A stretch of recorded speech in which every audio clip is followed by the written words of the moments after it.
নমস্কাৰ ছাত্ৰ ছাত্ৰীসকল আহাচোন আমি আজি আমাৰ জিলাখন তথা নগাঁৱৰ বিষয়ে কিছু গুৰুত্বপূৰ্ণ কথা আলোচনা কৰোঁ। নগাঁও জিলা। নগাঁও 1826 চনত ব্ৰিটিছৰ হাতলৈ যায় আৰু 1833 চনত নগাঁও জিলা হিচাপে ঘোষণা কৰা হয়। 1839 চনত নগাঁৱত জিলাখনৰ মুখ্য কাৰ্যালয় স্থাপন কৰা হয়। 1833 চনত নগাঁৱত জিলাৰ সদৰ ঠাই আছিলে পুৰণিগুদামত। 1835 চনত নগাঁৱৰ সদৰ ঠাই আছিলে ৰঙাগাৰত আৰু 1839 চনত বৰ্তমানৰ নগাঁও চহৰত নগাঁৱৰ সদৰ ঠাই স্থাপন কৰা হয়। 1887 চনত হয়বৰগাঁও ৰেলৱে ষ্টেচন স্থাপন কৰা হয় আৰু পৰৱৰ্তী সময়ত নগাঁও ৰেলৱে ষ্টেচন স্থাপন কৰা হয়। 1893 চনত পূৰ্বতে নৌগাঁও নামেৰে জনাজাত বৰ্তমান নগাঁও পৌৰসভাত পৰিণত হৈছে। নগাঁও জিলাখন আমাৰ ৰাজ্যৰ ৰাজধানী গুৱাহাটীৰ পৰা প্ৰায় 122 কিলোমিটাৰ দূৰত্বত অৱস্থিত।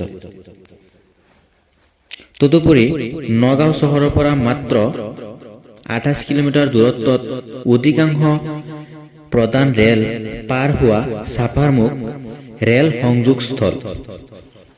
ইফালে তেজপুৰৰ বিমানবন্দৰটো নগাঁও চহৰৰ মাজমজিয়াৰ পৰা প্ৰায় 73 কিলোমিটাৰ দূৰত্বত অৱস্থিত। আনহাতে ব্ৰহ্মপুত্ৰ নদীৰ উপনৈ কলং নদী নগাঁৱৰ মাজেৰে বৈ গৈছে। নগাঁৱৰ উত্তৰ দিশত শোণিতপুৰ জিলা, দক্ষিণে ইয়াৰ সীমা পশ্চিম কাৰ্বি আংলং জিলা, ডিমা হাছাও আৰু হোজাই জিলা অৱস্থিত।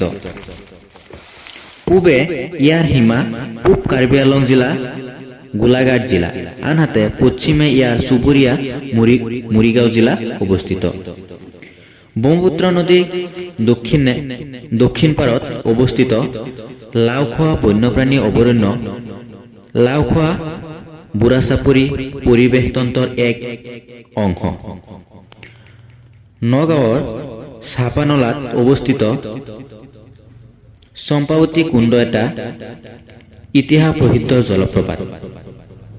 ইফালে নগাঁৱৰ মহামৃত্যুঞ্জয় মন্দিৰ, যিটো নগাঁৱত অৱস্থিত, হিন্দু দেৱতাৰ শিৱৰ প্ৰতি উৎসৰ্গিত হিন্দু মন্দিৰ। এই মন্দিৰটো বিশ্বৰ সৰ্ববৃহৎ শিৱলিংগ বুলি খ্যাত। ইয়াৰ উচ্চতা প্ৰায় 126 ফুট। নগাঁৱৰ অতি প্ৰিয় ঠাইখন হ'ল বৰদোৱা। শ্ৰীমন্ত শংকৰদেৱৰ জন্মস্থান হিচাপে বিখ্যাত বৰদোৱা ঠাইখন। অসমৰ বৈষ্ণৱ ধৰ্মৰ প্ৰাণকেন্দ্ৰ স্বৰূপ ঠাইখন হ'ল বৰদোৱা। আমাৰ নগাঁও জিলাখনত ৰাজচক্ৰ 7টা আৰু উন্নয়ন খণ্ড 13টা আছে। নগাঁৱৰ ভৌগোলিক আয়তনৰ ক্ষেত্ৰত যদি আমি নগাঁও চাওঁ, তেতিয়া নগাঁৱৰ আয়তন প্ৰায় 2287 বৰ্গ কিলোমিটাৰ। নগাঁও জিলাৰ মহকুমা হৈছে 2টা, নগাঁও আৰু কলিয়াবৰ।